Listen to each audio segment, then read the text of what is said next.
Welcome to Drill Down Earnings. We have quarterly results out from F5, that computing giant out of Seattle, Washington. I'm Cory Johnson, Chief Market Strategist for Epistrophy Capital Research. We look at the 50 most important companies in technology, and certainly F5 is one of those companies. Q4 earnings, a fiscal Q4 for this company.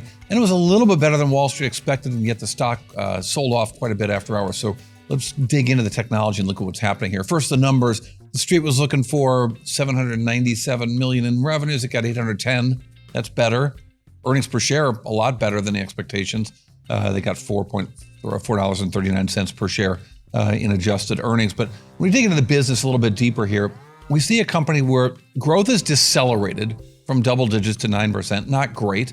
And then a little bit better, we see operating margins getting better at 25%. But this is a company that is responding to the aftermath of a big security issue and warning us in the conference call that they think that their customers, well, they're not seeing it yet, their customers might pull back on spending and take a moment to make sure everything's okay with F5, which means things were not okay with F5 and after hours trading. Now, what do these guys sell? So their product mix, about half of the business is services. So it's managing the stuff that they sell. But a small business in perpetual licenses, but about a quarter of the businesses, in this case, in this quarter, 24% in this most recent 3-month period, was subscriptions.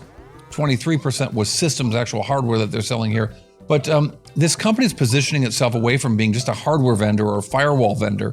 They were seen, I think, initially as kind of a company that gave security to apps on your phone.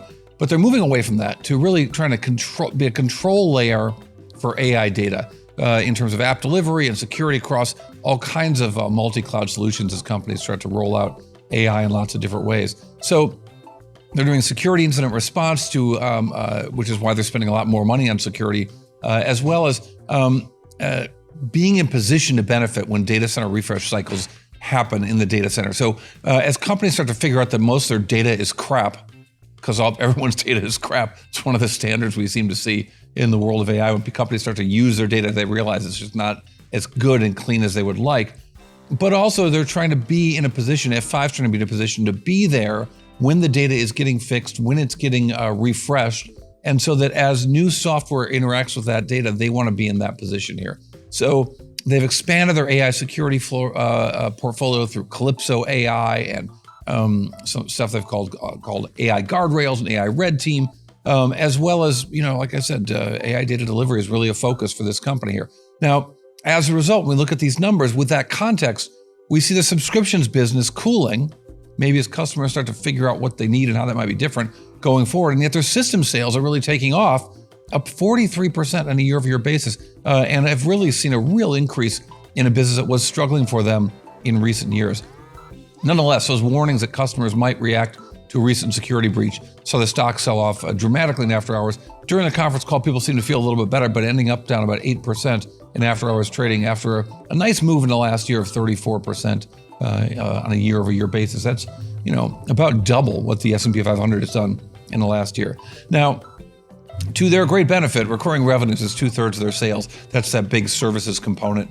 And that's such a useful thing for them because they can actually change the fan belt whilst the engine runs here and start to figure out what they need to do to convince their customers to stay with them. And the guidance seemed really conservative based on the fact that the numbers were pretty good.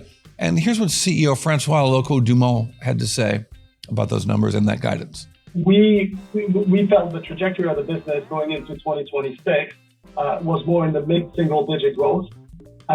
But we said we are guiding to 0 to 4% growth for 2026 based on what we see as potential near-term impact related to the security incident.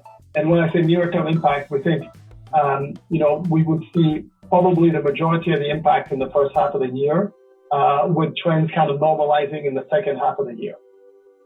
So he's expecting problems that he hasn't seen, and then he's expecting those problems to go away by the end of the next fiscal year or a year from now.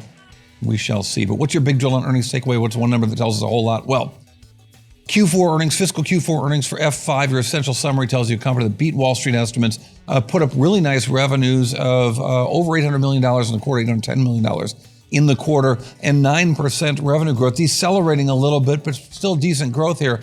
But underneath all that, there was a warning that customers might react to a security problem they had recently, and so a lowering of guidance perhaps, or at least not really dramatic guidance for the year ahead, the fiscal year ahead. And yet, the company is showing us that system sales actually took off at 43%. So the numbers are good.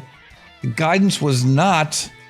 We shall see about F5. All right, thanks for checking out Drill Down Earnings. I'm Cory Johnson from Epistrophy Capital Research. Check me out at Cory TV on X, formerly known as Twitter, and of course, on all of your other social media platforms, including TikTok, Instagram, and YouTube at Drill Down Pod.